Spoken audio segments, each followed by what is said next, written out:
How's it going, guys? My name's Will Castelia. I'm filling in for Luxans because he's way too sick to record, so he's asked me to chip in for him. And this is the APA Academy Week 7. The Lilico Lopanicos versus Lapis and the Aussie Kangaskons. So, I have no idea what I'm doing, so this is gonna be entertaining for me, I guess. I haven't watched the replay and I don't know what's going on. So Luca has seemed to have brought Crocodile, Rotom Heat, Deoxys, Ditto, Magearna, and Lopunny to this matchup versus Lapis, who has brought Golisopod, Kartana, Volcarona, Bronzong, Gengar, and Landoti. So looking at the drafts here, the Gengar is Mega, and so is the Lopunny, which is nice. Magearna looks like it will put a strong performance in with the Occa Berry it's holding, and the Lopunny seems to be here to put in some work. I don't know if it's what it's been brought here for exactly. Probably to deal with more niche picks like Rampardos or Kamala, but it can put work in against the Gengar, against the Landorus, the Latios, and the Kartana. I'd say the biggest threat to Luca's team can be the Kartana if he doesn't play around it, considering once it gets going, it can keep going. Ditto was a really nice bring on Luca's end, as it can shut down the Kartana in a way, but we'll see how this goes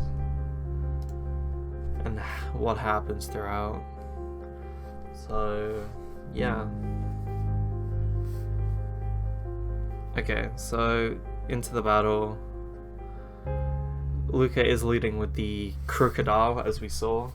Probably a Stealth Rocker, as Lapis leads with the Golisopod as a counter lead, which was a really good choice. It shows that Luca is intimidated on his Crocodile, meaning that Golisopod won't be able to do much as Luca switches out into the Magearna, which is a really good switch for the incoming first impression, which was obvious. As Luca decides to Volt Switch here, as the does reveal that the Golisopod is Wakanberry. So Luca has to think about this on his Magearna switch. He's going to go into the Ditto as the Golisopod sets up Spikes.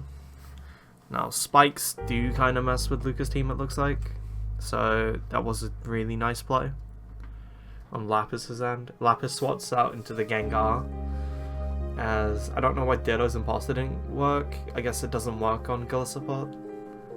I don't really know.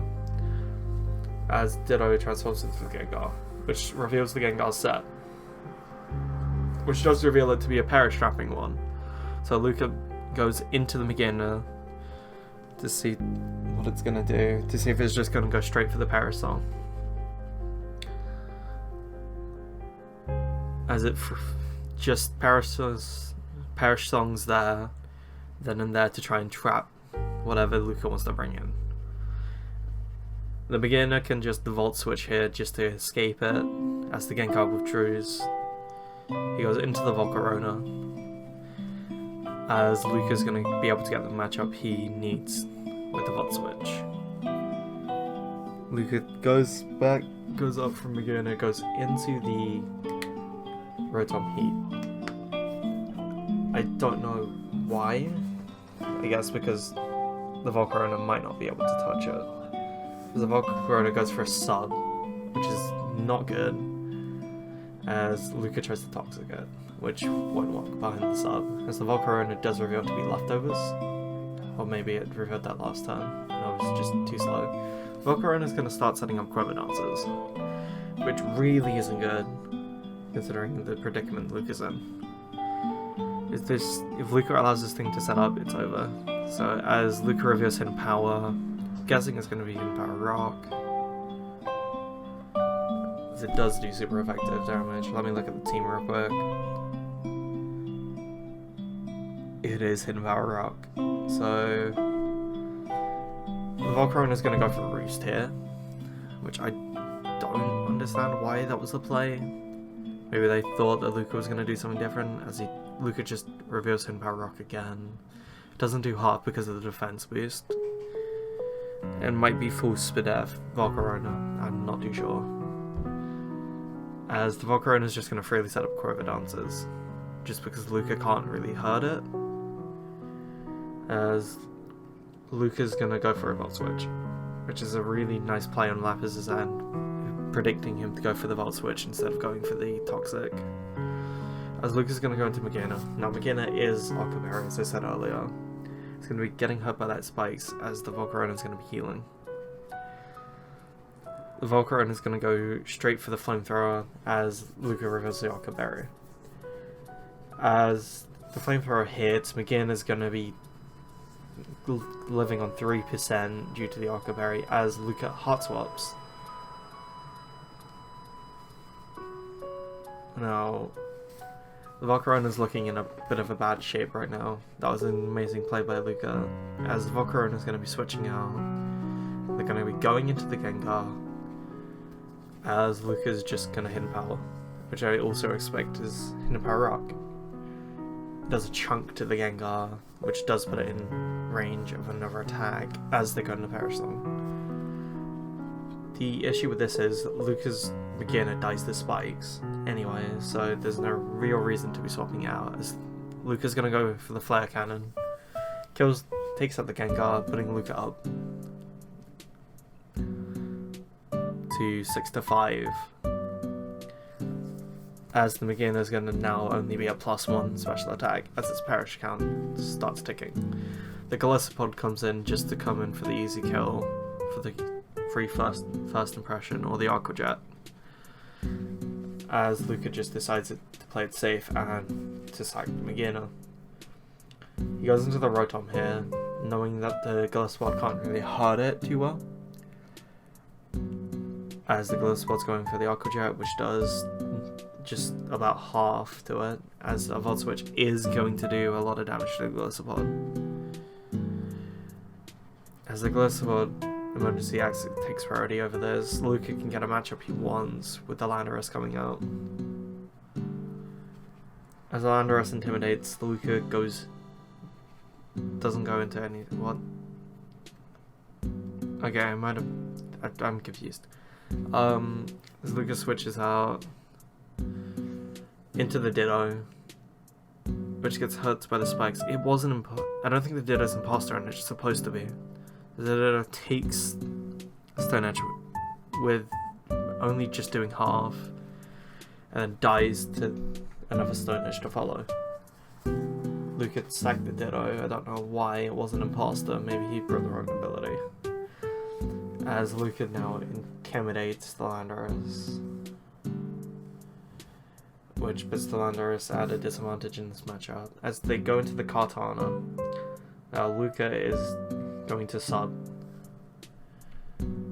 with the Crook. The Crook behind the sub is kind of dangerous, especially considering he's running Hidden Power Fire just to deal with this. Kartana is just going to go for a Leaf Blade, trying to hope for a switch on Luca's end, I'm guessing, as they do get a crit, which doesn't really matter. Luca goes for the Hidden Power Fire, revealing that, kills the Kartana in one hit. And that is the end of that. So in comes the Golisopod here. As Luca doesn't have much to swap into this, he's going to swap back into Rotom, expecting the first impression. As the Golisopod does just go for the first impression, which puts Rotom into Aqua Jet range.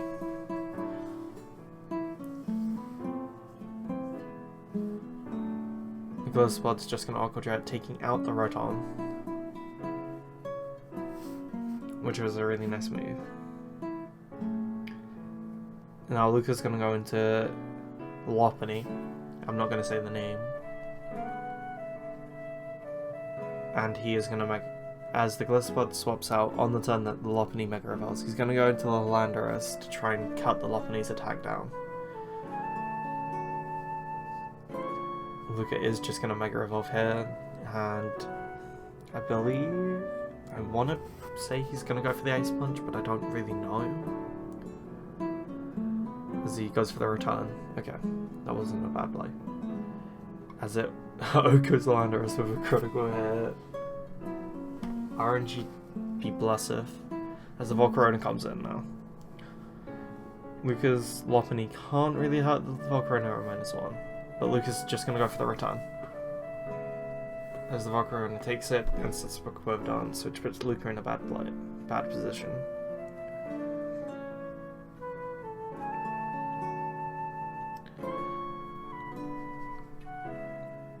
I don't know if the Volcarona outspeeds the Lopunny at +1, and it does. It goes for the Flamethrower, which is going to take out the Lopunny. Luca is in a really bad situation, as Lapis is showing that she can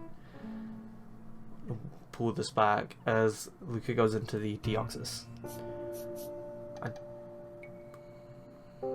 Deoxys does go for the extreme speed here, showing to Lapis that it's not going to be over that quickly.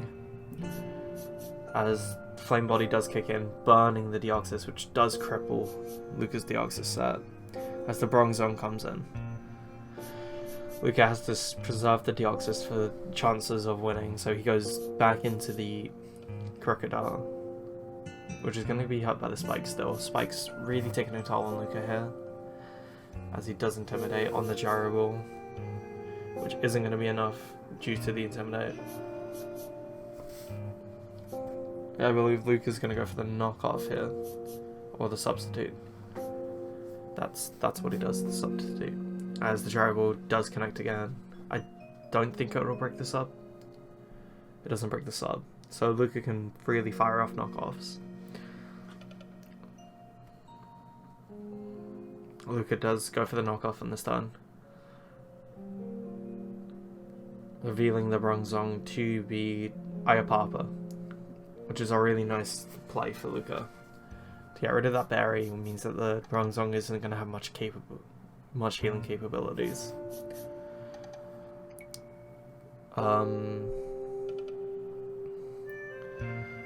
As he's just going to set up another substitute because the Bronzong can't break 2 with Gyro Balls. And as long as the Crocodile's behind a sub, it can continue to backpedal through Lapis's team. As the knockoff does kill Bronzong at this range. As Lapis is down to 1 mon with Luca's 2.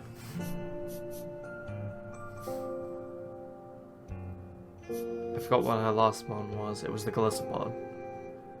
So that's gonna be game, I'm pretty sure. As the Gliscod can't do much while the...